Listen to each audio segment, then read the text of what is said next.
Hey everyone, you are on the 14th Step, a podcast about addiction and recovery. My name is Mark. I'm a professional counselor and a recovering addict. Hello, my name is Skip, and I am a recovering addict and a recovery coach. That's right.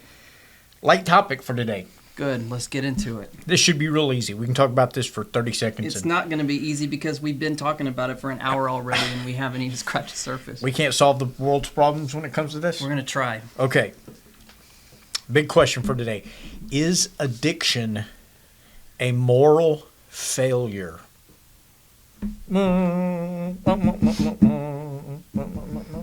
People who are in addiction certainly do immoral things in the pursuit of their addiction.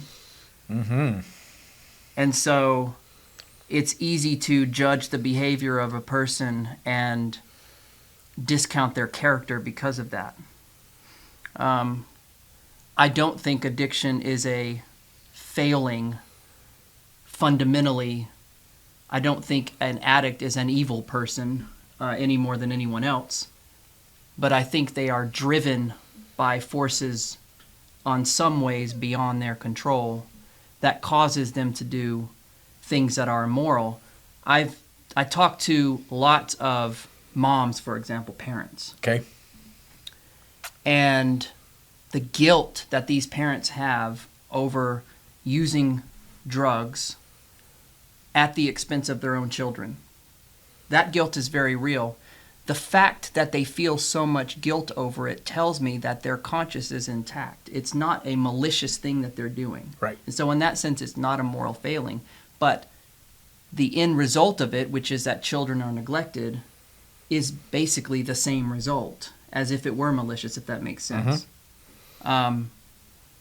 Drugs hijack the mind in a way and puts using drugs on a hierarchy that it will prioritize. Yes.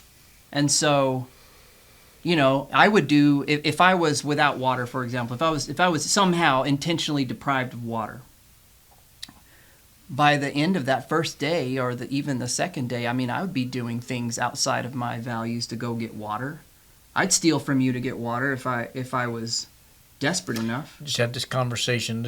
I'm going way out of the track here. We were watching The Last of Us on another zombie type thing. Yeah.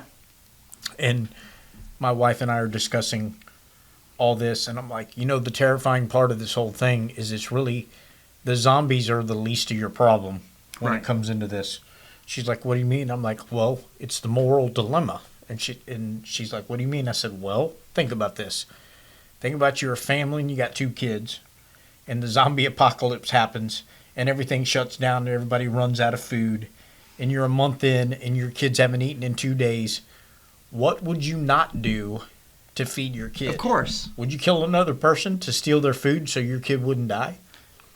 Whenever the circumstances are extreme, it will drive us to do things that are not moral or that end up harming another person. Mm-hmm. And addiction puts you square in that scenario. It does. Almost daily. Because you feel desperate. You are on a desperate hunt to get your next fix because you will be miserable without it. And then you're really not going to take care of your kids, and you're not going to take care of what you need to do. And so it's a real catch-22. It is. And so what we've just described is if we're going to go to the word moral, what is it a moral failure? Well, who defines morality, right? Well, I guess the Bible. You can be an expert on that. I can try to be even though I'm not. I'm an ordained pastor, okay? And I really looked into this, and morality is biblical, I guess. Everything that we just described about addiction and having it make some drastic decisions to try to get more is basically idolatry. Okay, it's idol. Our addiction becomes our idol. It becomes our God because all of our decisions are made through that. I can remember as long as I had enough supply of my pills, boy, everything was great. Then I would probably do really well in my daily activities. But, if I was going to run out, Nothing else mattered. That's an idol. It really is by definition. But when we talk about all of those sins, the Bible says sin is sin, but we like to rank them as humans, right? We say, well, that person's way worse than I am. We even do that as addicts. We say, well, I'm not as bad as that drug addict. Mm-hmm. Or all I do is drink. Crackheads get a real bad rap for that. Yeah, and meth. Yeah, they get bad raps, right? Dang meth heads. Anyway, see, I just did it. Dadgummit. Sorry about that. But that addiction becomes our God, and it can't be. I think that's why the first 3 steps are so powerful, because we have to turn that over to God, and say, look, I can't do this. I can't this can't be my idol, my God. It's already proven that I'm a failure at this, right? Right. And I can't do it. But we think we can, because we have some semblance of control that we think we have. But we've talked about this before. You've said this before in the other podcasts, and you said it so great, is we get into this circle of shame that I think is a self-fulfilling prophecy that makes us believe that we are a moral failure ourselves. Mm-hmm. I think it's more of what we think about ourselves than it is what other people think of us. Because for whatever reason that we are taking the drugs or drinking or doing whatever, everybody says, man, I was just partying when I was younger, or I took it because of this injury or whatever. Well, those of us that found out that it can numb some other stuff in our lives, some depression, some past trauma, some stress. Boy, when you take what you take, you go, wow, I didn't think about that for the last 3 or 4 hours. You start self-medicating for that issue. Problem with that is it starts a circle of shame. So then you come out of that and you go, I can't believe I let myself do that yesterday. And you start feeling bad about that. And that's one more brick on top of all that past trauma. And then you say, oh my goodness, I'm feeling horrible about that. So you do it again. And then you do it again. And then you do it again. And you do it again. And pretty soon you've lost so much of what you were that you're doing what you said. You're starting to make these decisions based on your addiction or your fear of withdrawal or your fear of this. And it's a self-fulfilling prophecy that you go, you know what? All those people that said all those horrible things about me when I was younger, they're right. I am a loser. I'll never beat this. I'm just a drug addict out on the street. So why would I stop now? I'm not worth anything. So it just dumps into this moral cesspool. I think that addiction is such a complete problem, and the moral failure thing is not doing anyone any favors, because people who go into addiction already feel like failures, and then the addiction on top of that causes them to do things that feel like they're more of a failure. Yep. I think that addiction is I would think of it more as a disorder, more of a sickness. And instead of this feeling like I deserve punishment for what I've done, what the steps do is like, no, you can turn away from that and turn to something that wants to help you and care about you. And so there's no moral judgment there in the way that we are afraid that we deserve. Mm-hmm. I think that's what kills some of that shame. Shame is a huge part of it. And addiction is a problem that I only have compassion for, regardless of how a person behaves. And that's a tricky one too, because addicts have families that they've hurt, really hurt. They commit real crimes. That hurts people. Yep, and there's real consequences. And there's real consequences for that. But it's on the biological level, the drugs affect you. On the social level, it makes you kind of feel like you can interact with other people without feeling like worthless. And then on that spiritual level, when you discover that, the drug really becomes your sole source of comfort and your sole source of relationship and connection. Like everything starts to flow through that drug use. It's got power. And that's the idolatry part. That's putting drugs in the place that God should be. Right.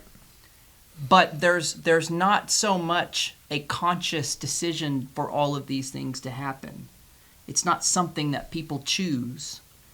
It happens to us because, like you said, we're coming into this thing already hurt people. We are. And so when we discover this, man, we just roll with it. We totally roll with it. That engine, like what we said, like what you said, we become the caboose on this engine that's just rolling us down the track. That's right. That's right. The spiritual solution, which is why the 12 steps work so well, is that it proposes a spiritual solution which is a connection to God. And then from that can flow a real connection to other people and to ourselves. Absolutely. It puts us in the right hierarchy and the right perspective. And it really inspires you to take a look at all the things that you've done before and say, look where that got you. Now we're going to look at all those things and we're going to say we're going to start doing the opposite of those things. And we're going to start looking at why you did those way. We're going to take an inventory of those things and we're going to say, what did we learn from that? And there is a strong thing about personal accountability. We have to hold ourselves accountable for the things that we've done, regardless of whether we've done them in our addiction or not. We still have to take responsibility for those things. Because even though we didn't choose to be addicts, we have to take that burden and that choice to recover. Yes. Nobody's going to do it for us. Right. And I think people feel really that that's somehow unfair. That's just life. It's life, and you have to take those and you have to make it right whenever you can, and then let it go. That's right. But you can't. I think the magic. I say, listen to me, talking as a pastor. The wizardry. No. The secret sauce. The secret sauce. The magic dust is that if you don't make the amends and ask for forgiveness when you can, you won't let it go. It's always in there, and that will hurt you in the long run. That's part of what it is. You have to recognize all the things that you take personal responsibility for and get them out there and move on. When I was able to let go of all my past stuff is when I sat down with my sponsor and I did a 5th step and I told that man everything that I had ever done, basically. And he didn't get up and leave in disgust. He didn't go to the sink and just No. wash his mouth out with lava soap. He didn't go get drunk. He didn't look at me like He I was didn't rip crazy. his collar and No. just say, "You're dead to me," and run. Right. And he was like, okay, well, we have something to work with. And I realized that I was just another human being, and that this huge ego that I was carrying around with me, that I thought I was this horrible, ugly person, it kind of just deflates that, because I'm telling what I fear so much, and it's not that big of a deal. Yep. And then I broke it down, and I started making amends, and then I just didn't think about that stuff anymore. You don't. It's because it's like somehow you get it out of you, and it doesn't have anything to grab onto anymore. The shame of unresolved wrongdoing, I guess. Where you see someone in the grocery store and you feel like you have to duck and hide from that person because you either wronged them in some way, you owe them something, you did something. Or you told them all your 4th step. Yeah. People have that reaction to me. I know so many secrets, but that's my job. Yeah. But making peace, going and making peace with your past is making peace with the people in your past. Mm-hmm. If you don't do that, it's scary, but if you don't do that, then you're kind of just doomed to have that wall that... Just kicking that can down the road, That's right. man. Kicking that can. So is addiction a moral failure?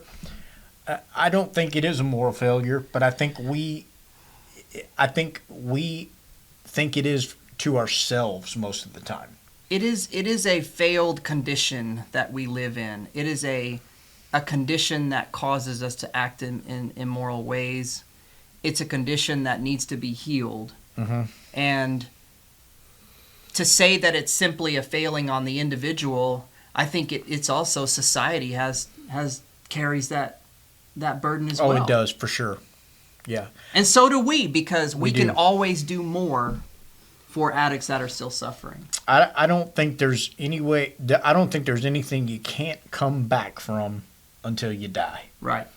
So you have to, you know, This- it's not going to bankrupt you until you're dead. And I think that addiction is a we problem, not just a single person's moral failing. This is a That's community deep. problem. It This is a is. society problem. That's one of the reasons why we made this podcast. That's right. That's right. So what do y'all think about addiction? Are addicts failures or not?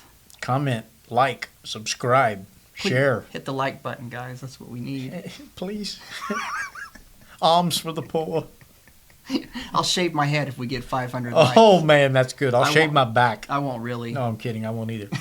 I already did. It's the welcome mat at my front door. Sorry. Thanks. We'll see you soon.